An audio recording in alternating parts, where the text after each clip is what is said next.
The thrilling adventures of the Shadow are on the air, brought to you each week by the Blue Coal Dealers of America.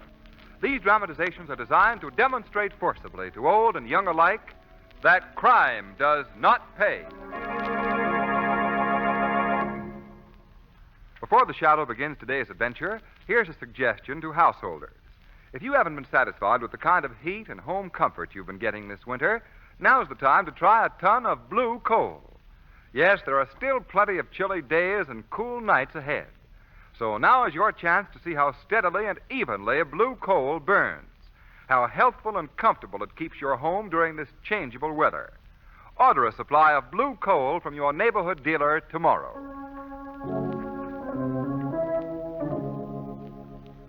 The Shadow, mysterious character who aids the forces of law and order, is in reality Lamont Cranston, wealthy young man about town. As the Shadow, Cranston is gifted with hypnotic power to cloud men's minds so that they cannot see him. Cranston's friend and companion, the lovely Margot Lane, is the only person who knows to whom the voice of the invisible Shadow belongs. Today's drama, one of the Shadow's most thrilling adventures, Murder from the Grave.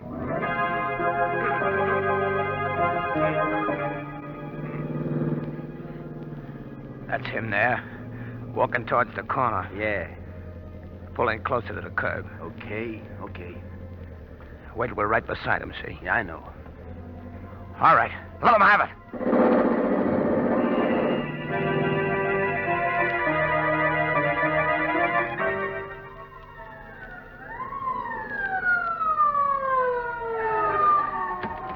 Right over here, Doc. All right. Well, here he is, what there is left of him. Yeah. They did a pretty complete job, officer. Yeah, he must have stopped every slug they threw at him. He's still breathing, though, and I don't know why. Well, we better get him to the hospital at once. Here, give me a hand with him, will you? Okay, but it looks to me like a waste of time. Well, what's the story, Doc? DOA, officer. Dead on arrival. Yeah, I figured that. Well, better make out a report. You want to send him to the city morgue or hold him here at the hospital? I'll check headquarters and find out. Yes. Gangster, isn't he? Might say so. Do you recognize him at all? Well, now, how can I answer that? The guy ain't got hardly no face left, has he? Good evening, Dr. Henry. Oh, hello, Dr. Metzger. What brings you down here to the receiving room? Just keeping in touch with the activities of the hospital. Well, what have you there? A gang shooting, Doctor. He seems to be well perforated. Yes. Especially the face. It's been just about shot away. Yes, so I see. He died on the way to the hospital. So, mind if I have a look at him? No, Doctor. No, go ahead. I'm going to use your phone, Doc. I'll be right back. All right, officer. Dr. Henry, Yes? did I understand you to say that you have pronounced this man dead? Why, yes, Doctor. I'm afraid you were mistaken. What? This man is still alive. Why, Dr. Metzger, I couldn't feel any pulse, I no tell heartbeat. you, he is alive. Ring for the elevator at once. But, Doctor, Do I as tell you... say. This man is to be brought to my laboratory. Hurry, Doctor. There's no time to lose.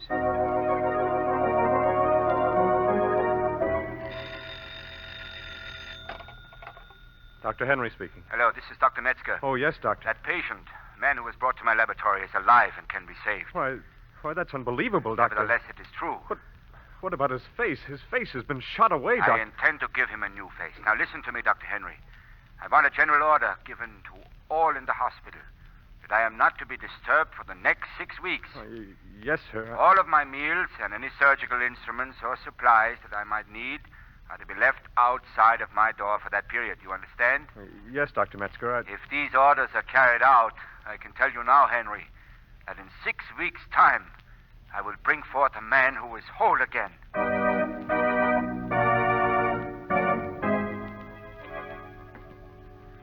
Doggone it, Jack. I just can't help it. Old man curiosity is getting the better of him. And you've got to find out what goes on in Metzger's laboratory. Is that it? Yes. He's been in there almost 6 weeks now, Jack. Imagine almost 6 weeks without telling anyone how his experiment is progressing.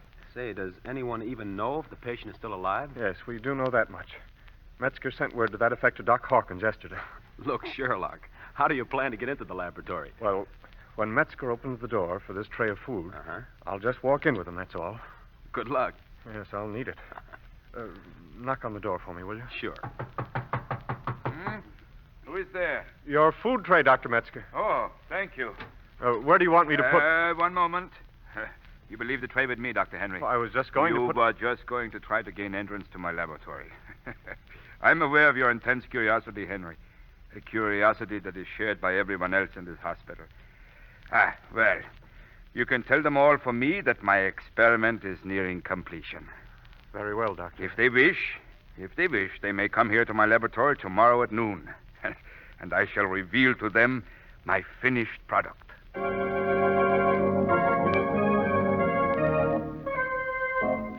don't know what we're waiting for. Dr. Metzger asked us all to be here at noon today. It's now 1:15.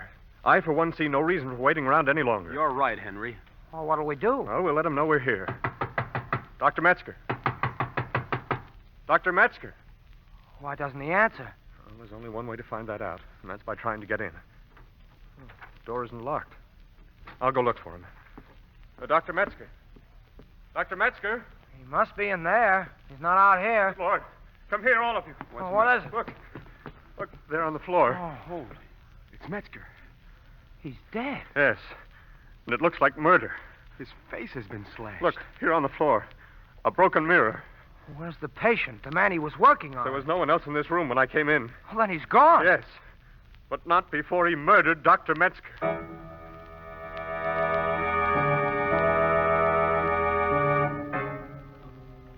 And since that time, Lamont, the police have learned nothing. Well, that's understandable, Dr. Hawkins. They really have nothing to work on. You have no idea what this Mr. X looks like, have you, Dr. Hawkins? No, we haven't, Margot. Dr. Metzger did a plastic job on his face, changed it completely. That's all we know. Well, it's been 24 hours since the killing. The man has had ample time to get away and cover up his tracks. Yes. I don't see how Lamont can do any more than the police have done, Doctor. I didn't ask Lamont to come here for that purpose, Margot. Oh, no? No, I discovered something in Dr. Metzger's laboratory that I haven't even told the police about. Well, why not?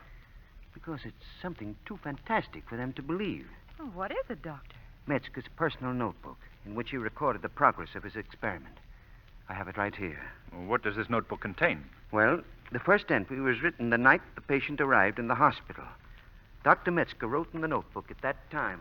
Tonight, I have at last been given the opportunity that I have been so patiently waiting for. The perfect subject for my experiment is at this very moment lying on a table before me. I have given him the first injection of the solution. The reaction was most successful. Now the real work begins. What does all that mean, Dr. Hawkins? You'll learn later, Lamont, just as I learned as I read further into the notes. The next entry of any importance came a week later. At that time, the doctor wrote, Everything is progressing satisfactorily. Today, the patient has sufficient strength for me to begin the plastic work. I have found that best results can be obtained by giving injections of the solution every 24 hours. This is most important. Any period of time beyond this is dangerous. Well, what is this solution that he keeps talking about? I'm coming to that, Margot. I'll skip over the entries that follow. They deal mainly with a growing conflict between the patient and Metzger. A note of regret creeps into his writing. You sense that he's almost sorry for the work that he's done. Eventually, this conflict flames to open hatred. And in the last entry, written the night before he died, Dr. Metzger wrote, May heaven have mercy on me for ever conceiving this work that I have done. The patient has now reverted to the vicious being that he has always been. Instead of having gratitude for what I have done, he shows only resentment. Tomorrow morning, I shall remove the bandages that cover his face. He has threatened me that if he is not pleased with my work, dire consequences will result. This, then, is the fruit of my labor. This is the price I pay for my great discovery. My discovery of a solution that literally brought a dead man back to life again. A solution with which... So that's it. That was the secret solution. Yes. But that's unbelievable, Dr. Hawkins. A solution that brings the dead back to life? Metzger was a great scientist. Nothing was impossible to him. Well, where's the solution now? I couldn't find it. I've searched everywhere in the laboratory. Then it's evident that the patient, knowing about it, took it with him. I'm afraid so. Well, I'd say you had good cause for alarm, Doctor. This killer who is now at large is a man returned from the dead. A man without a soul. Yes, that's true. But tell me, Lamont, have you gotten any clues from what you've just learned? Only one. The broken mirror that was found near the doctor's body. Obviously, this mirror must have been shattered by the missing man. Why do you say that? He must have broken it in rage when he first saw his new face. Metzger must have made him sufficiently horrible to bring on this rage. So we have only one clue to work on. A man with an incredibly ugly face. Dr. Hawkins! Dr. Hawkins! What is it? What is it? Come in. Dr. Hawkins, something terrible has happened. Well, what's wrong? In the morgue. The hospital morgue, just a few minutes ago. Yes, what happened? A man with a gun came in. Forced me to take one of the bodies. A dead body out to a car. What? I had to obey. Why didn't you call out for help? I was about to until I saw his face. His face, Dr. Hawkins. It was the most frightening thing I've ever seen. It wasn't human. Doctor, I'd say our killer has made his first move. And I fear that it won't be his last.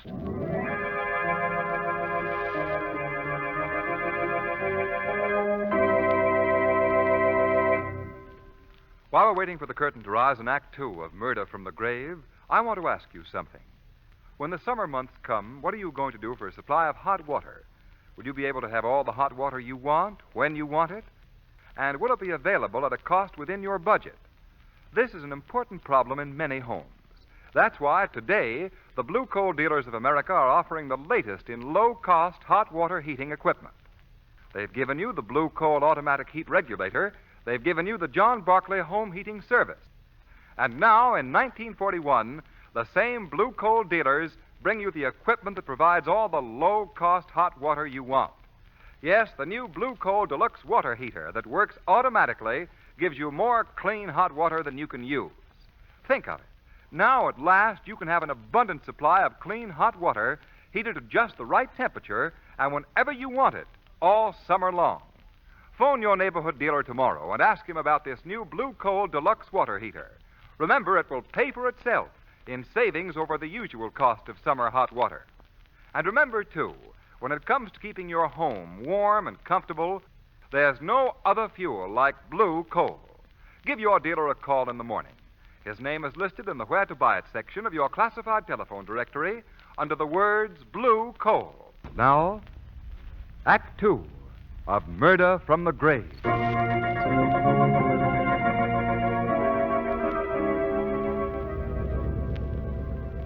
All right. Put the stiff in the car. Yes, sir. We're getting to be regular customers, ain't we? Why do you do this? Why do you want these bodies? You'll find out. Everybody will find out very soon. This ain't our last visit to you, Mr. Morgue-keeper. You'll be seeing us again. No, you'll get me into trouble. Shut up. All right, Eddie, step on the gas. Let's get out of here. Extra, another gangster's body kidnapped from the morgue here.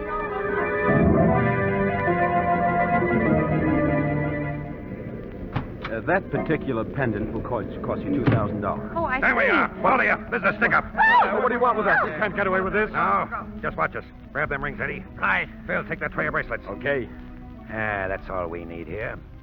Wait a minute, boys. Before we blow, we ought to let the folks have a look at us for purposes of identification. Take off your mask, boys. Oh, no, they're not human. Oh, how horrible. We ain't very pretty, are we? Well, nobody is. Once they've been dead.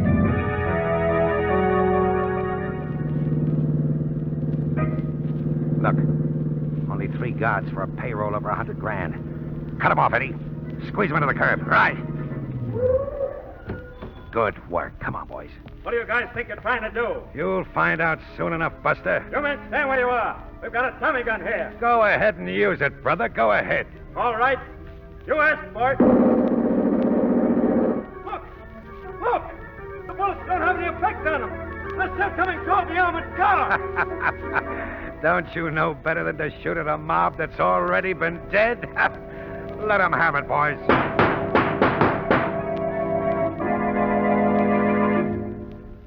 Margot, the entire city has been terrorized by this mob of, well, ghouls. That's all you can call them. Lamont, do you honestly believe that this gang consists of the dead men who were kidnapped from the different morgues? Yes, Margot. There's no doubt of it. They've been sustained by Dr. Metzger's life-giving solution. Oh, how horrible. And so far, no one has been able to learn just where this gang is hiding out. Well, what can be done, Lamont? Well, one of the mob was captured by the police this afternoon. They've got him in the city jail. Did he reveal anything? No, he refused to talk. That is, to the police. But I have an idea that I might be able to get something from him. I think I know what you mean, Lamont. I think you do. I'm paying a little visit to his cell as the Shadow.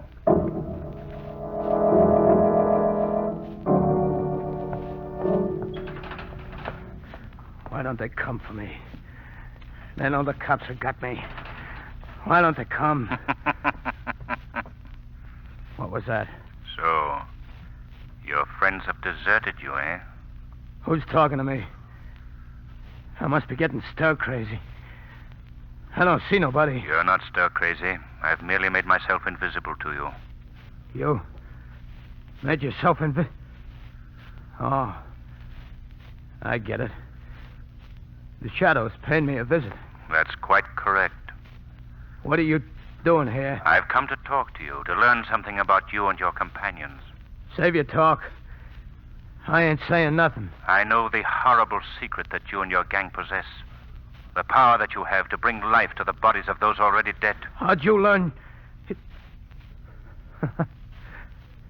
Where'd you ever dream up an idea like that? I followed the activities of your leader from the day he killed Dr. Metzger and stole the life-giving solution. I don't know what you're talking about. Yes, you do. You're being foolish enough to remain loyal to your mob after they've deserted you. That ain't true. Then why haven't they tried to get you out of this jail? Certainly they must know that you'll soon need another injection of the serum. What are you talking about? I learned from Dr. Metzger's own journal that the life-giving solution must be injected every 24 hours. To go beyond this period without it means a return to the dead. No, you're just trying to scare me. How long has it been since you received your last treatment? Yesterday. Just about this time. Then its effect should be wearing off right now. We must act quickly. Tell me where the hideout is. And after dealing with your friends, I promise to bring back enough of the serum to keep you alive. Are you sure? You ain't handing me no line? I swear it. Now, tell me the secret hiding place and just how many men there are. Okay. About the men, the boss has only 2 henchmen left now. Phil and Marty. It's been getting harder to make snatches from the morgue. And besides, the boss don't want to waste the serum on us dead ones anyway. Only 2 days ago, he let one of the boys go back to the grave without a shot from the hypo. And believe me, Shadow, his face wasn't pretty to see. Quickly now. Where's the hideout?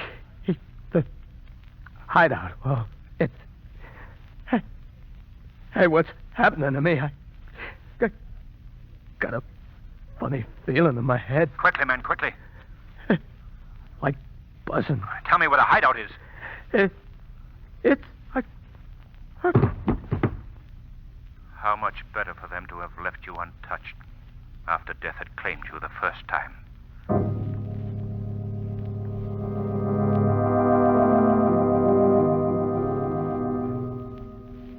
Well, Margot, we're certain of one thing. What's that, Lamont? That our Mr. X, having built up his mob from the remains of notorious gangsters, is now finding it difficult to get bodies of gangsters who, before they died, knew their trade. Correct. Also, he's obviously running low on Dr. Metzger's solution. If he's letting his lesser helpers die without giving them injections. Correct again. Well, then, here's my plan. I'm going to ask Commissioner Weston to plant a story in all the newspapers that our notorious out-of-town gang leader, Dutch Carson, has just been killed by the police. Who's Dutch Carson, Lamont? A Middle Western mobster who dropped out of sight about a year ago. Well, why are you doing all this? To attract the attention of Mr. X. Then I shall arrange with the commissioner to be taken to the city morgue and be placed on a slab as the body of the dead Dutch Carson. And unless I'm badly mistaken, Margot, within 24 hours, the 3 missing ghouls will be back in their graves, and this time for good.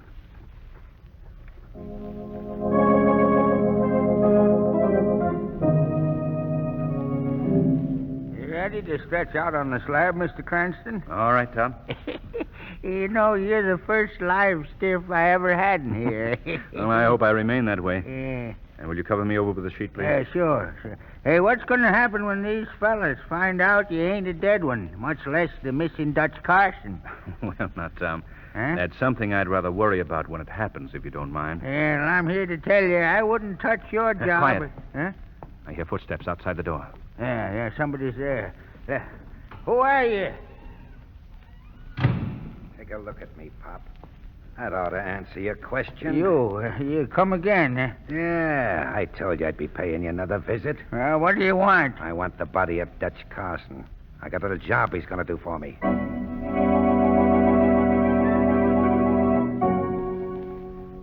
Phil. Huh? Mix up a shot of the solution. Hey, it ain't time yet, boss. We don't need none for another hour. It ain't for us, stupid. It's for a new guy I just snatched out of the morgue. I got him in the next room. Yeah, but we're running low on this stuff. Mix it up, I said. We can use this guy. He's valuable. Huh? Who is he? Dutch Carson. Oh, yeah. I don't know him, but I heard of him. He's, Well, I don't know him either. But he was supposed to be one of the smarter boys in the Middle West until he disappeared about a year ago. What happened to him? I don't know, but what's important now is that we've got his body in the next room. Hey, what's that? What's going on out there? Come on, get inside, you. Hey, why'd you bring that dame in here, Marty? Well, I caught her snooping around outside trying to look in a window. Maybe she was trying to cop a quick look at a couple of dead men, eh, boss? Interesting. What's the idea, girlie? Well, it was just... Oh, your face. Find something wrong with it? You're the one. You're the one that killed Dr. Metzger. Also interesting. Where'd you get your information? Let me out of here. Not a chance. Now sit down like a lady like this. You can't push me around like that. No, well, I'm giving you a pretty good imitation, ain't I? Now, what were you doing outside? Who sent you here? Oh, you're so clever. Why don't you find out? Who sent you here? Answer me. Oh, stop it. You're hurting my... Answer me. Lamont. And now Lamont. that won't do you no good, sister. Lamont.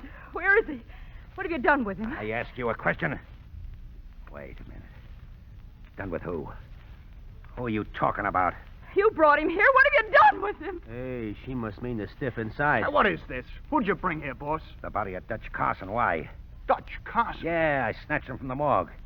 You heard of him, Marty? Heard of him? Are you kidding? A year ago, I buried Dutch Carson a load of concrete at the bottom of a river. I see. Hey, then who did you bring here, boss? I don't know. Hold on to this dame. Yeah. I'm soon going to find out. He's gone. The body is gone. It's a trap. The cops are behind this. Yeah, one thing is sure. The guy is still in the house. Marty, go out and look around the grounds. Okay, boss. And now, if you don't mind... But I do mind. You're staying right here. No, keep away from Give me that knife, Phil. No. Gladly, boss. Here you are. What are you going to do? I'm going to carve that pretty face of yours to ribbons. No, don't. No, don't. Keep away. Get ready, sister.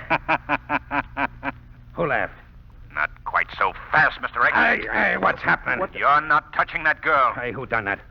Who knocked that knife out of my hand? I did, Mr. X. Who's speaking? Where's that voice coming from? It's coming from the shadow. The shadow, eh? Well, now, Shadow, this is one time you've stubbed your toe. Because even you can't do anything to dead men. You're wrong, Mr. X, because I know that you need an injection of Dr. Metzger's solution every 24 hours in order to continue living. Yeah, and we aim to continue getting it. I wouldn't be too sure of that. What do you mean by that, boss? I mean that I now possess the solution. You see?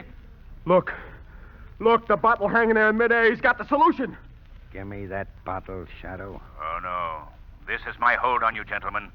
And I shall keep it until your allotted time expires.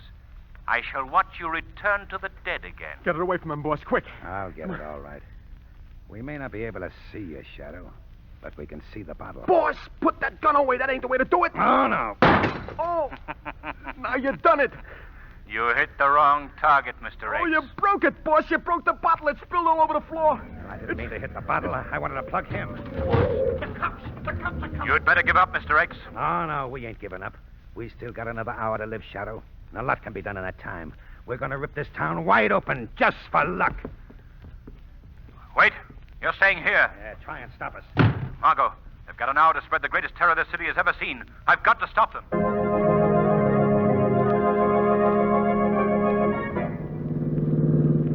We ain't got much time, boss.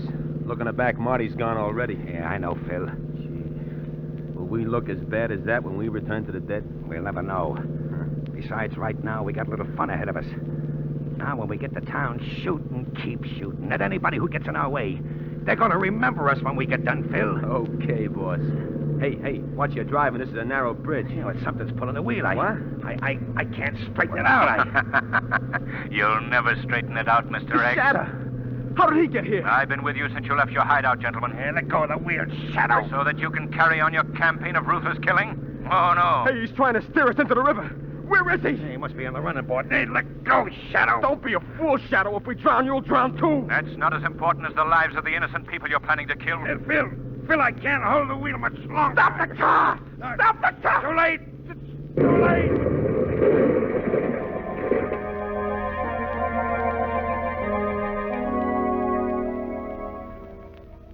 But, Lamont, you might have been drowned, along with your ghostly friends. I certainly might have been, Margot. But fortunately, I threw myself clear of the car before it went over the bridge. You know, Lamont, I've become very attached to you. Oh, don't think for a minute that all our mad exploits together haven't been fun. But I wish that for a while, at least, we could have a calm, peaceful existence. And we shall have, Margot. We shall have. Mm-hmm. Well, nonetheless, I'm sure you'll forgive me if I hang on to my hat when we start out again next week.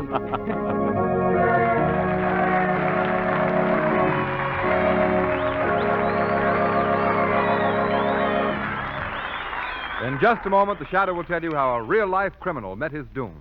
But first, here's John Barclay, America's home heating expert. Mr. Barclay. Thank you, Ken Roberts, and good evening, friends. Well, now's the time to think about spring cleaning. And when you're cleaning the floors and woodwork, don't forget your heating plant needs cleaning, too.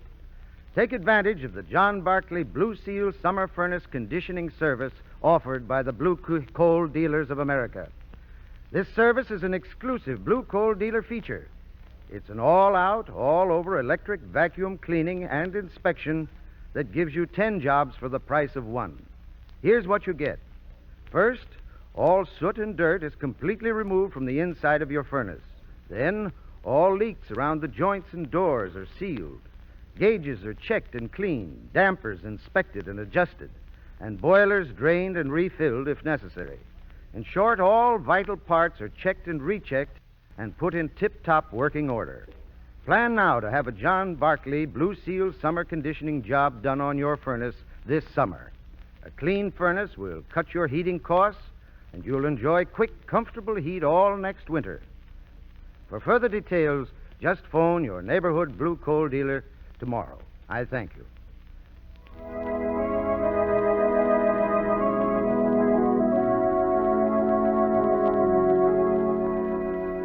Today's program is based on a story copyrighted by the Shadow magazine. Characters, names, places, and plot are fictitious. Any similarity to persons living or dead is purely coincidental.